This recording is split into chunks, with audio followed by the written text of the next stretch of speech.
I am not a saint, but I try as much as I can to help the system. I cleared the pensioners that were under the Abuja bridges. Everybody knew that.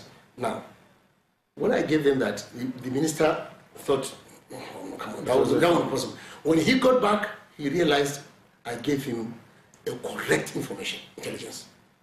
Now, after giving them the information, they asked me, when are you coming back? And I said, I will soon be back. I said, well, I have my court order. So I asked my lawyer to write a petition. The lawyer wrote a petition to government, and the minister set up a committee to look at the petition. They looked at the petition and recommended that this is a court order, that there is no question, going back on it. Nobody had appealed it since 2019, so government must obey it. So he sent a letter to Minister of to Civil Service Commission to say, this is the report, this petition I got in my office. I'm attaching the court order, which you must respect. And so people are saying, I'm hearing people are saying he's directing people to respect. No, he said you must respect the court order. This is the court order because he's the chief officer of the country. Now, the document was taken to the Federal Civil Service Commission. I went to the Federal Civil Service Commission. They told me they have just received the document. They are going to sit down and have a meeting. After their meeting, they wrote to Office of Head of Service. They said, we want you to sit down with your senior staff committee. After that, you send it to the Minister of Interior that was used at that time because they were coerced, which I later found out. The directors, the committee, senior staff committee, were coerced by the then head of service, Mr. Isabel Osali, to make sure that they send me out packing because I had stopped the inflow of 5.2 billion naira monthly to Office of Head of Service. I went to the Minister of Finance, I wrote a letter, I said, look, the actual money that was supposed to be going to Office of Head of Service is 825 million. She said, no. I said, yeah, I recovered money for last administration, and I recovered money for this administration. Now, people don't know this. Let me explain this. Most people may not understand this, but let me explain for Nigerians because I want the truth to be told, and I want Nigerians to understand the truth and know what is going on in Nigeria. Listen, I'm not afraid of anybody, I'm saying the truth. Now, our president, thank God our president stands for the truth. The unfortunate thing is that some people around him, whom he has given trust, are lying to him. This one I can attest to, and I can give you instances, I can give you documentary evidences. People portray themselves as if they are saints around the president. It's a lie, they are not. I recovered first, we recovered as a team, 282 billion naira cash. We recovered, aside from the 282 billion, we were able to bring information and caught 43 pension suspects.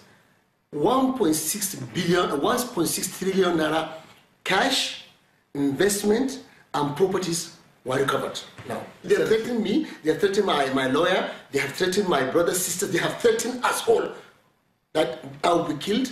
In fact, somebody threatened my family will be annihilated if I go and testify. Now, this issue is, I asked Mr. President specifically, Mr. President, if you really want to know the truth and you want to be fair to the whole nation, give opportunity for everybody to come and present. Hearing, Mr. President, I'm appealing to you, Mr. President. There are so many things people are not telling you. When I get to that public hearing, I will tell you some things that nobody ever told you, Mr. President, because I never had the opportunity to sit down with you. And I'm telling Mr. President, I will give you information and documents that will fetch you over 3 trillion naira now in Nigeria. If I don't do it, Mr. President, give me 9 months. Within the first 3 months, I will show you 1 trillion, just like I showed you 1 trillion in this 2017. I will show you again, and I will show you, and I will show you again. There you go. Welcome back, everyone. You've been hearing him, Mr. Abdulrasheed Maina, one person that authorities have been looking for. Where exactly is he? Okay, we got this exclusive content for you. He's speaking to the president. He wanted an avenue where he could bring all of these issues to the table and say, these are the facts. And he did say, the Attorney General also confirmed that there is a pension scam syndicate in the country, and you could hear the amount of money involved in all of these trillions of billions of naira altogether. Let's get back to the conversation. Liberals Oshoma, a lawyer, political analyst, a friend of the House, has been talking to us on the program. Thank you so much, Mr. Oshoma. My pleasure. You were talking about the relationship that somewhat have been created, and we heard the submission of the Attorney General on the floor. And this man did say that the president. Yeah, the first impression is that, the Maina sack had been quashed by a court of competent jurisdiction. That's not the position. What Maina went to court, he even said it, what he went to court to quash was the warrant of arrest issued against him. And that suit was a fundamental enforcement procedure suit. And you cannot, you can't institute an action for against dismissal, you know, using the fundamental enforcement procedure rule. So that's on one side. You remember, this was the first argument, this was the first position that government came out with. Oh, no, that there was no appeal on that judgment. And when the facts were presented that truly it was why that matter was in court that Maina was sacked for absent from duty.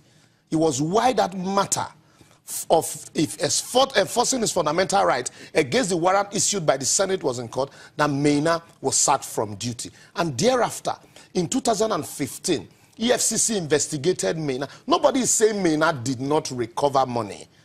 But the allegations are that while recovering this money, he also helped himself.